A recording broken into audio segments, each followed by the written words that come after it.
جو ساتھی سنتوں سے فارغ ہو چکے ہیں وہ یہ سب کو مکمل کریں۔ الحمدللہ نحمده ونستعینه ونستغفره ونؤمن به ونتوکل علیہ ونعوذ باللہ من شرور انفسنا ومن سیئات اعمالنا من يهد الله فلا مضل له ومن يضلله فلا هادي له ونشهد أن لا إله إلا الله وحده لا شريك له ونشهد أن سيدنا ومولانا محمدا عبده ورسوله صلى الله عليه وعلى آله وأصحابه وبارك وسلم تسليما كثيرا كثيرا أما بعد فأعوذ بالله من الشيطان الرجيم بسم الله الرحمن الرحيم لقد كان لكم في رسول الله أسوة حسنة وقال النبي صلى الله عليه وسلم لا يؤمن أحدكم حتى يكون هواه تبعا لما جئت به أو كما قال عليه الصلاة والسلام صدق الله العظيم وصدق رسوله النبي الكريم رب اشرح لي صدري ويسر لي أمري واحلل عقدة من لساني يفقهوا قولي۔ ایک مرتبہ نبی اکرم صلی اللہ علیہ وسلم پر درود شریف پڑھ لیجیے۔ اللهم صل على محمد وعلى آل محمد كما صليت على إبراهيم وعلى آل إبراهيم إنك حميد مجيد اللهم بارك على محمد وعلى آل محمد كما باركت على إبراهيم وعلى آل إبراهيم إنك حميد مجيد۔ محترم بزرگوں اور عزیز دوستوں، اللہ تبارک و تعالیٰ کا احسان، اللہ کا فضل اور اللہ کا کرم ہے کہ اللہ تبارک و تعالیٰ نے ہم تمام کو نماز جمعہ کے لیے اپنے گھر مسجد جلد سے جلد آنے کی توفیق نصیب فرمائی۔ جو باتیں کہی جائے اللہ تعالیٰ ہم تمام کو تمام باتوں پر عمل کرنے کی توفیق نصیب فرمائے اور قیامت کے دن کے لیے ذریعہ مغفرت اور ذریعہ نجات بنائے۔ بزرگوں، دوستوں اور عزیزوں، اللہ رب العالمین قرآن میں فرماتا ہے لَقَدْ مَنَّ اللَّهُ عَلَى الْمُؤْمِنِينَ إِذْ بَعَثَ فِيهِمْ رَسُولًا مِّنْهُمْ کہ اللہ تعالیٰ نے ایمان والوں پر یہ احسان فرمایا کہ انہی میں سے ایک رسول اور ایک نبی کو ان کے اندر مبعوث فرمایا۔ یتلو علیہم آیاتی ویزکیہم ویعلمہم الکتاب والحکمہ۔ اب آگے اللہ تعالیٰ نے بیان فرمایا کہ اس نبی کو مبعوث کرنے بھیجنے کہ میرا مقصد کیا تھا۔ یتلو علیہم آیاتی کہ امت مسلمہ کو قرآن مجید کی تعلیم دی، وَيُزَكِّيهِمْ اور ان کا تزکیہ کرے، یعنی ظاہری اعتبار سے بھی پاک کروائے اور باطنی اعتبار سے بھی۔ ظاہری اعتبار سے پاکی یہ ہے کہ غسل، وضو، صاف ستھرا کس طرح رہنا، طہارت کیا ہوتی ہے، وہ تمام چیزیں۔ اور باطنی اعتبار سے پاکی یہ ہے کہ شرک، بدعت، خرافات، رسم و رواج سے مکمل امت مسلمہ کو پاک۔ وَيُعَلِّمُهُمُ الْكِتَابَ وَالْحِکْمَةَ حدیث، قرآن اور حدیث کی تعلیم یعنی پوری کی پوری شریعت کی تعلیم دینے کے لیے، سکھانے کے لیے گویا اللہ تبارک و تعالیٰ نے نبی اکرم صلی اللہ علیہ وسلم کو دنیا میں بھیجا۔ اب نبی صلی اللہ علیہ وسلم دنیا میں تشریف لائے اور کتنے عرصے محنت کی؟ 23 سال، 13 سال مکہ کے اور 10 سال مدینہ منورہ میں رہ کر نبی اکرم صلی اللہ علیہ وسلم نے محنت کی، محنت کا حق ادا کیا، دین پہنچایا ہی نہیں بلکہ دین کے پہنچانے کا پورا حق ادا کیا اور صحابہ اکرام نے اس بات کی گواہی بھی دی۔ اب ہر سال ربیع الاول کا مہینہ آتا ہے، حالانکہ کوئی دن اور کوئی جمعہ یا کوئی وقت ایسا نہیں جس میں ہم نبی صلی اللہ علیہ وسلم کا تذکرہ نہ کرتے ہو، لیکن پھر بھی ربیع الاول کا مہینہ آتا ہے تو ہمیں یہ بات احساس دلانی پڑتی ہے کہ نبی صلی اللہ علیہ وسلم کا جشن منانا نہیں بلکہ نبی صلی اللہ علیہ وسلم کے مشن کو اپنانا ہے۔ جو مشن لے کر حضور دنیا میں تشریف لائے تھے، جو مشن لے کر صحابہ اکرام کو گئے، اسی مشن کو صحابہ اکرام نے تابعین تک، انہوں نے تبع تابعین تک، انہوں نے اولیاء اکرام تک، اولیاء اکرام نے علماء اکرام تک، علماء اکرام نے دعوت و تبلیغ کے ذریعے، دعوت و تبلیغ کے ذریعے 3 دن چلا 4 مہینے اور خانقاہوں کی لائن، مدارس کے لائن، دعوت و تبلیغ کے لائن، جتنی محنتیں جتنی لائن ہیں ان تک پہنچایا۔ ایک طرف جشن ہے اور ایک طرف مشن ہے، اس مشن کو لے کر چلو تو دنیا تمہارے نقش قدم پر چلے گی، اور تم نے نبی کے مشن کو چھوڑ کر جشن اپنایا تو چند دنوں کے لیے، چند مہینوں کے لیے، چند وقتوں کے لیے وہ چیز وجود میں آئے گی، لیکن بعد کے مراحل ایسے بنتے چلے جائیں گے، انہی کے ذریعے بدعت ایجاد ہوگی، انہی جشنوں کے ذریعے خرافات قائم ہوں گے، انہی جشنوں کے ذریعے شرک اور کفر کی تبلیغ ہونا شروع ہوگی۔ اور ہم نے دیکھا ایسی چیزیں جب آتی ہیں ان کی نگرانی کرنے والے کوئی نہیں ہوتے ہیں تو بعد میں چل کر خرافات، بدعات، رسم و رواج، کفر و شرک کے وہ اڈے بننا شروع ہو جاتے ہیں۔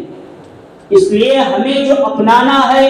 یا جو ہمیں کرنا ہے وہ نبی صلی اللہ علیہ وسلم کا مشن تھا۔ قولوا لا الہ الا اللہ محمد الرسول اللہ تفلحون، پڑھ لو لا الہ الا اللہ محمد الرسول اللہ، یہی دنیا میں اور آخرت میں نجات کا ذریعہ اور سبب بننے والا ہے۔ یہ چیز تمام کے تمام دے کر ہمیں چلے گی، لیکن پھر بھی ربیع الاول کا مہینہ آنے کے بعد بار بار حضور کی سیرت بیان کر کے ہمیں احساس دلانا پڑتا ہے کہ ہمارے دلوں کے اندر نبی صلی اللہ علیہ وسلم کی محبت کا ہونا، ان کے تذکرے کو کرنا، ان کی سیرت اور ان کے تعلق سے بیانات کرنا، گویا یہ ہمارے لیے ہمارے ایمان کا حصہ اور جزو ہے۔ گزشتہ ہمارے استاد مفتی عمران صاحب نے اسی جمعہ بیان کیا تھا سیرت کے تعلق سے، حضور صلی اللہ علیہ وسلم کی رحمت کے تعلق سے، تو اس سے پہلے والے جمعہ ربیع الاول کی آمد پر میں نے شروع کیا تھا، اور پہنچتے پہنچتے میں یہاں پہنچا کہ حضور صلی اللہ علیہ وسلم ابھی دنیا میں بھی آئے نہیں تھے، اس سے پہلے حضور کے برکات اور انوارات کا ظہور شروع ہو چکا تھا، اور جب پیدا ہوئے اس وقت بھی حضور صلی اللہ علیہ وسلم پیدا ہونے کے بعد بھی انوار اور برکات کا ظہور شروع ہوا۔ بہت ساری باتیں میں نے آپ لوگوں کے سامنے بیان کی، تو آگے یہ جیسے رسول اللہ صلی اللہ علیہ وسلم دنیا میں تشریف لائے تو آپ صلی اللہ علیہ وسلم کا نام مبارک محمد اور احمد رکھا گیا۔ محمد کی بھی برکات اور احمد کی بھی برکات اسی زمانے میں شروع ہوئی۔ علماء نے سیرت کی کتابوں میں یہاں تک لکھا ہے محمد نام اور احمد نام حضور سے پہلے حضرت آدم سے لے کر حضور تک کسی بھی شخص نے ان دونوں ناموں کا استعمال نہیں کیا تھا، نہ خود رکھے گئے تھے نہ اپنے اولاد کے ان دونوں نام رکھے گئے، کیونکہ اللہ نے کسی نبی پر اور کسی نبی کی کسی قوم پر چاہے وہ وقت کے بڑے ہی کتنے نہ ہو ان پر ان دونوں ناموں کو نہیں کھولا، لیکن جیسے ہی یہ دو نام حضور صلی اللہ علیہ وسلم کے رکھے گئے گویا اس کا معنی بھی لوگوں کو اچھا لگنے لگا، اور بچے کے جو اثرات تھے اور جو انوار اور برکات تھے وہ بھی مکہ والوں نے دیکھا، مکہ کے اطراف والوں نے دیکھا، گویا پوری دنیا نہیں تو سعودی عرب نے ان چیزوں کو دیکھا تھا۔ تو حضور کے نام کے بعد کچھ لوگوں نے حضور کے ان دونوں ناموں کے اعتبار سے اپنے بچوں کے نام رکھے تھے۔ اب وہ کتنے نام تھے، کتنے لوگوں کے نام رکھے گئے تھے میرے ذہن میں نہیں، شاید 6 یا 7 بچوں کے نام حضور کی موجودگی میں رکھے گئے۔ علماء آگے بیان فرماتے ہیں نام محمد اور نام احمد کی برکات سے زمانہ جاہلیت ایسا خطرناک زمانہ بت پرستی رواج پر تھی، لڑکیوں کو زندہ درگور کرنا رواج پر تھا، اور اپنے غلاموں باندیوں کا قتل و غارت، انسانیت کا قتل و غارت، بلکہ ہر چھوٹا اور ہر بڑا گناہ مکہ سے لے کر سعودی عرب اور سعودی عرب سے لے کر پوری دنیا میں معمولی چیز سمجھی جاتی، کسی کوئی جرم اور گناہ نہیں سمجھا جاتا تھا، لیکن نبی کے ناموں کی برکت سے جن بچوں کے نام رکھے گئے تھے ان بچوں نے بھی اس زمانے میں کبھی نہ بت پرستی کی اور نہ کبھی شراب پیا اور نہ کبھی کوئی گناہ، لیکن ابھی پی رہے تھے، ابھی کر رہے تھے سب کچھ۔ سب معلوم ہونے کے بعد راستہ اپنا نہیں رہے اصل میں، ورنہ ابھی بھی حضور کے ذات کی بھی برکات ہے، نام کی بھی برکات ہے۔ ٹھیک عنوان دوسرے طرف چلا جا رہا ہے۔ جب نبی صلی اللہ علیہ وسلم پیدا ہوئے، نام محمد اور نام احمد رکھا گیا، تو ادھر مکہ المکرمہ کے اندر ایک طاعون اور وبا بیماری پھیلی ہوئی تھی، اور مکہ کے ایک عام رواج اور دستور یہ تھا کہ بچہ پیدا ہو تو ماں دو چند دن اپنا دودھ پلاتی تھی، اور جو مکہ کے اطراف میں دیہات تھے، قبائل موجود تھے، ان بچوں کو وہاں بھیج دیا جاتا تھا۔ ماں کا دودھ نہ پیے، وہاں جا کر کوئی داعیہ ان کو دودھ پلائے، اور وہاں کی آب و ہوا بچے کو راس آئے، اور وہاں کی نشو و نما کے ذریعے ہمارا بچہ 2 سال تک باہر دودھ پیے، 2 سال کے بعد پھر مکہ میں آئے اور ماؤں اور باپ کی تربیت کے اندر رہے۔ اس زمانے میں حضور کے بھی وقت میں ایسا ہی ہوا، مکہ کے اندر بیماری طاعون وبا پھیلی ہوئی، تو مکہ کے لوگوں نے یہ اعلان باہر کروا دیا، اس وقت مکہ میں بچے پیدا ہوئے ہیں، جو بھی داعیہ مکہ میں آئے گی اور بچہ لے کر چلے جائے گی، اس کو اتنا ہدیہ اور اتنی خدمت خلق اور اتنا معاوضہ رکھا گیا ہے، آؤ 2 سال تک بچوں کو دودھ پلاؤ، پرورش کرو، 2 سال کے بعد ہمیں دے دو، اور اپنی جو رقم اور تنخواہ اور جو معاوضہ بنتا ہے وہ لے کر چلے جاؤ۔ تو ایک قافلہ بنی سعد کا بہت بڑا قافلہ مکہ کی طرف رواں دوا ہوا، اس میں ایک کمزور عورت دائی حلیمہ رضی اللہ عنہا تھی۔ کون تھی؟ کون؟ اب ان کی حالت یہ تھی کہ شوہر کماتے ہیں تو کام ان کو کوئی ملتا نہیں، اور جب کام نہیں ملتا تو گھر کا چولہا نہیں جلتا، چولہا نہیں جلتا تو لوگ گھر کے کھاتے پیتے نہیں، جب وہ کھاتے پیتے نہیں تو حضرت دائی حلیمہ کے سینوں میں دودھ کہاں سے آنے والا، اور ایک بچہ دودھ نہ ہونے کی وجہ سے وہ بچہ بلبلاتا تھا، روتا تھا، اور بیوی بچوں کی حالت یہ تھی جو ان کے پاس جو مویشی جانور تھے، اونٹ بکری جو بھی تھے، وہاں کی آب و ہوا ایسی تھی، گھاس پھوس نہ ہونے کی وجہ سے وہ تندرست نہیں ہوتے تھے، ان کے تھنوں کے اندر دودھ نہیں۔ اسی اونٹنی یا خچر کو لے کر اسی قافلے میں بنی سعد کے حضرت دائی حلیمہ آ رہی تھی، لوگ تانا دینے لگے، حلیمہ اگر تجھے آنا ہی تھا تو اچھا خچر، اچھا گھوڑا، اچھا اونٹ لے کر آتی تاکہ وہ قافلے والوں کے ساتھ چلتا۔ گویا بار بار لوگ تانا دے رہے ہیں، قافلہ بنی سعد کا پورا آگے نکل جاتا ہے، اور دائی حلیمہ تو کمزور، تیرا شوہر کمزور، تیری اونٹنی کمزور، تیرا خچر کمزور، چلنے پھرنے کی طاقت نہ ہونے کی وجہ سے وہ ہم سے ہمارے ساتھ نہیں چلتا، تیرے دور ہونے کی وجہ سے ہمیں تکلیف، قافلے کو رکانا پڑتا ہے، پھر تیرے آنے کا انتظار کرنا، اور پھر پورے قافلے کو لے کر چلنا پڑتا ہے، کیوں اس طرح تو آ رہی ہے؟ یہی باتیں حضرت دائی حلیمہ رضی اللہ عنہا اپنے قبیلے بنی سعد سے نکل کر مکہ المکرمہ آنے تک لوگوں کی یہی باتیں سنتی، لیکن حیثیت اتنی مالدارانہ نہیں تھی کہ پلٹ کر جواب دے، جو کہتے تھے ان کی بات سنتی تھی، اسی غصے کو کیا کرتی تھی؟ بولو، پی جاتی، اور لوگوں کو کچھ نہیں کہا کرتی تھی۔ اب مکہ میں پورا کا پورا قافلہ آیا اور اس نے اپنا پڑاؤ ڈالا، اور اپنے اپنے اعتبار سے جہاں جہاں بچے ہیں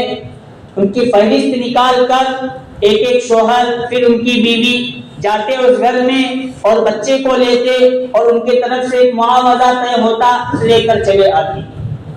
حضرت دائی حلیمہ تلاش کرتے کرتے کئی گھروں تک پہنچی، لیکن کسی بھی ماں باپ نے یا اس گھرانے نے دائی حلیمہ کی صورت شکل و صورت کو دیکھ کر اپنا بچہ دینا پسند نہیں کیا. اور ادھر حالت مکہ میں یہ تھی, کئی عورتیں, کئی لوگ, کئی ماں اور باپ حضور کے گھر تک جاتے تھے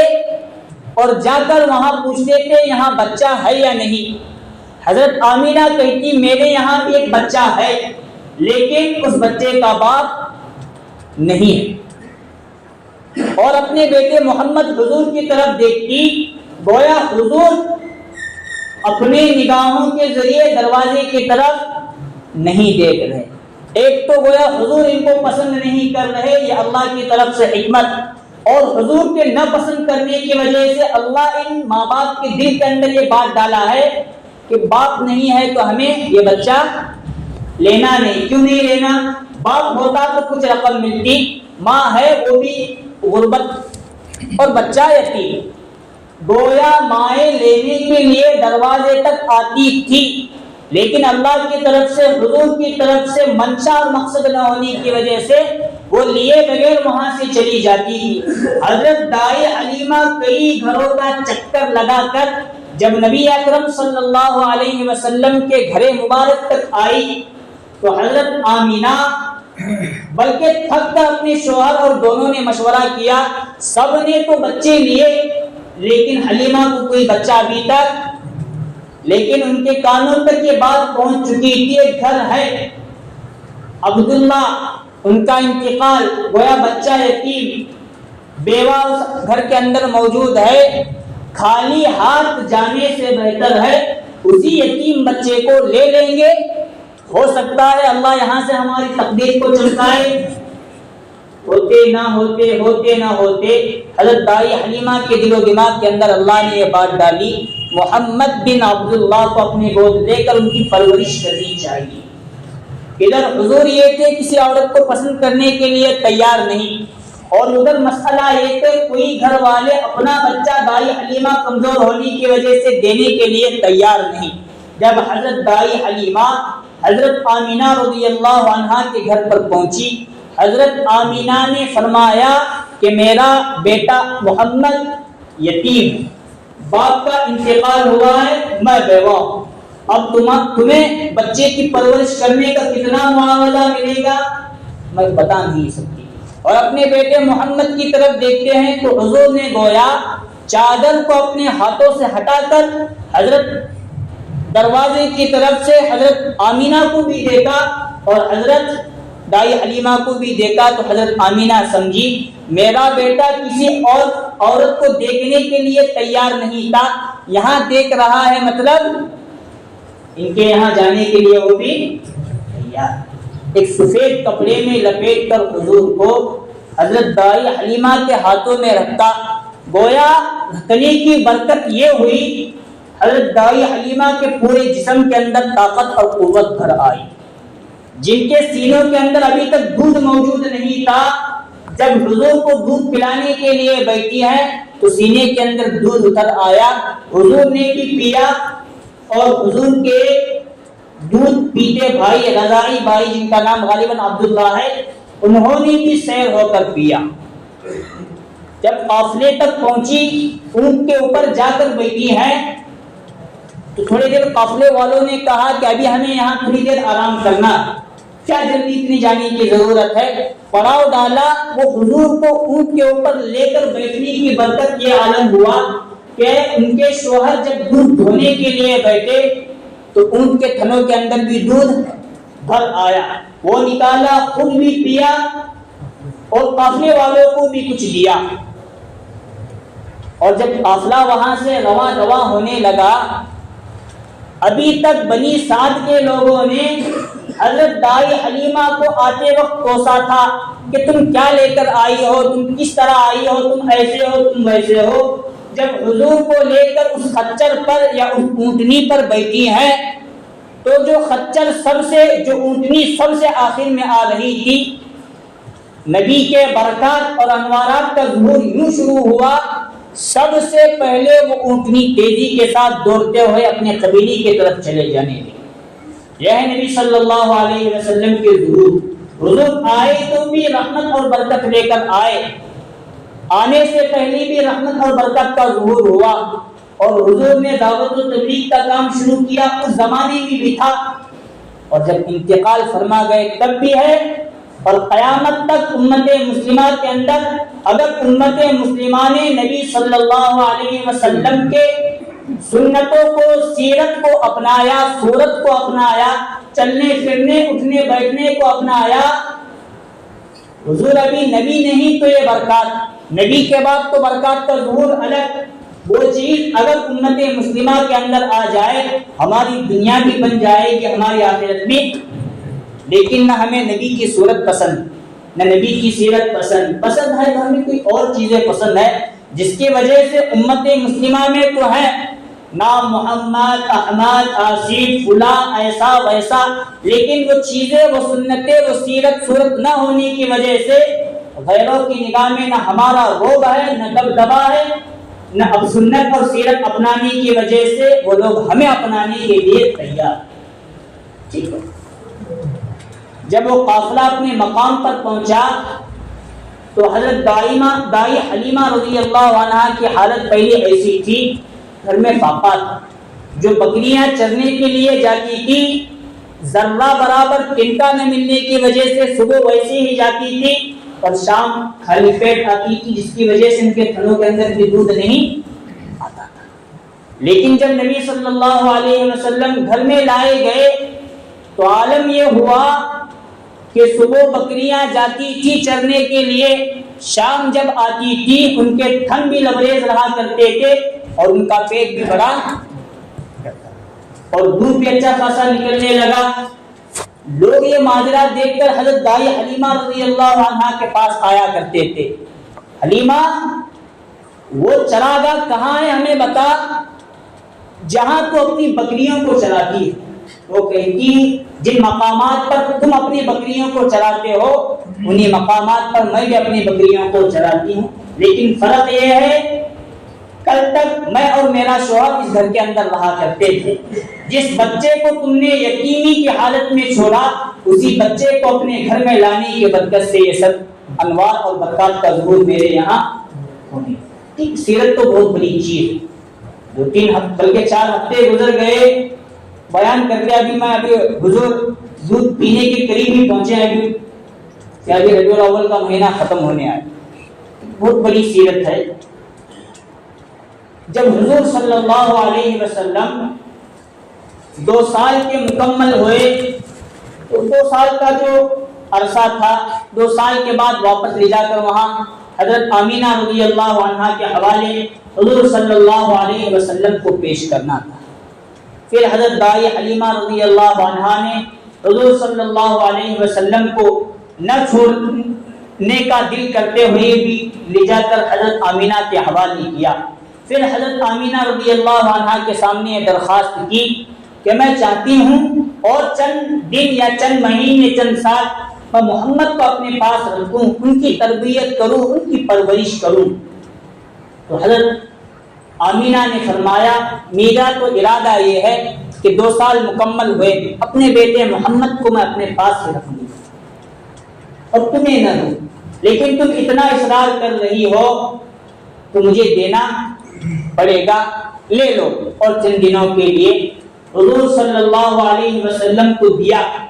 اور 2 سال علماء مفسرین، علماء سیر بیان کرتے ہیں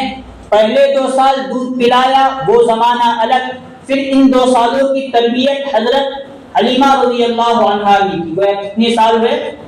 شروع کے 4 سال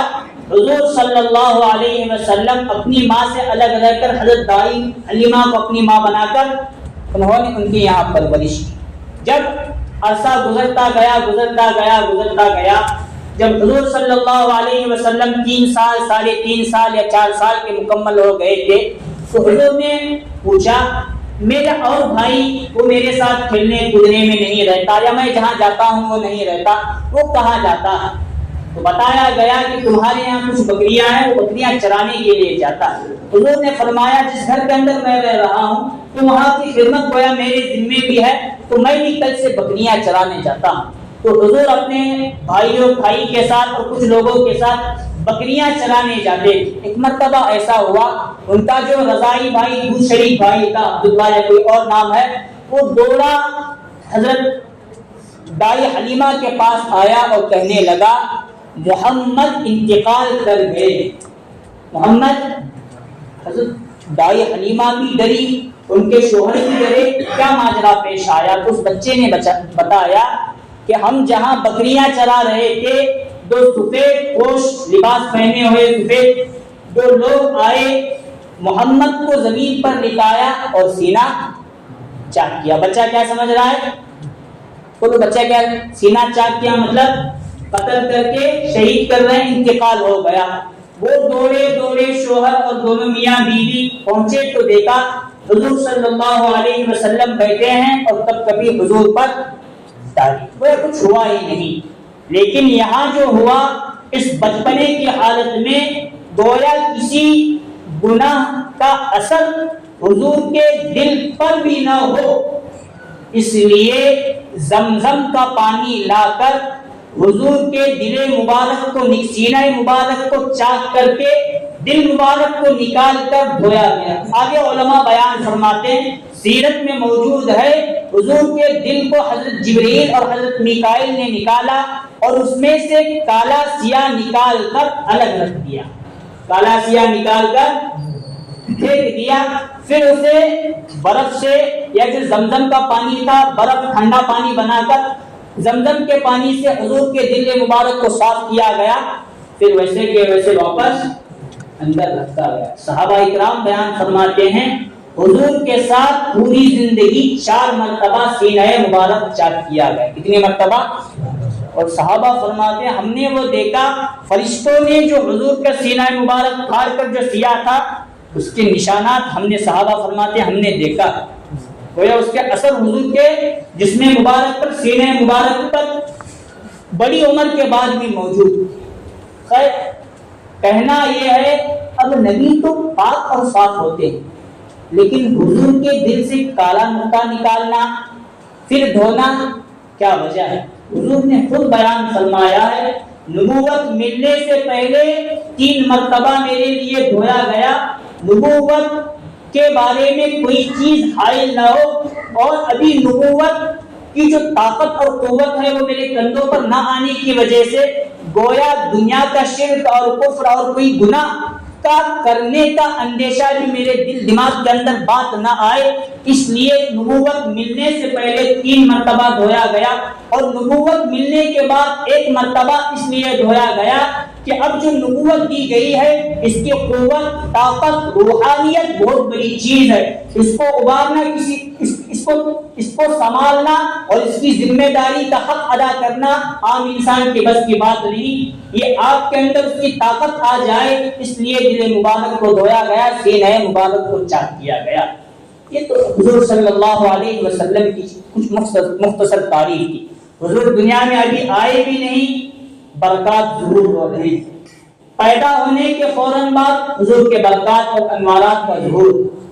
بڑے ہوتے چلے جا رہے ہیں ویسے ہی برکات ظاہر ہو رہے ہیں۔ اس کہنے کا مقصد اس واقعے سے ہمیں یہ سبق اتنا ملتا ہے، حضور بچپن میں بھی ہیں تو نبی رحمت اور امت کے لیے برکت ہے، دنیا سے گئے تو بھی برکت ہے۔ اب نبی گئے تو نبی کے برکات گئے ایسا نہیں، امت جب بھی نبی صلی اللہ علیہ وسلم اور سیرت کو اپنائے گی، صورت اور سیرت کو اپنانے کی وجہ سے جو برکات صحابہ اکرام نے حضور کی موجودگی میں دیکھے وہی برکات ہم جیسے گنہگار بھی دیکھ سکتے ہیں، لیکن شرط کیا ہے؟ ہمیں نبی صلی اللہ علیہ وسلم کے نقش قدم پر چلنا پڑے گا، سیرت کو بھی اپنانا پڑے گا اور صورت کو بھی اپنانا پڑے گا، تب جا کر ہم دنیا میں بھی کامیاب ہو جائیں گے اور آخرت میں بھی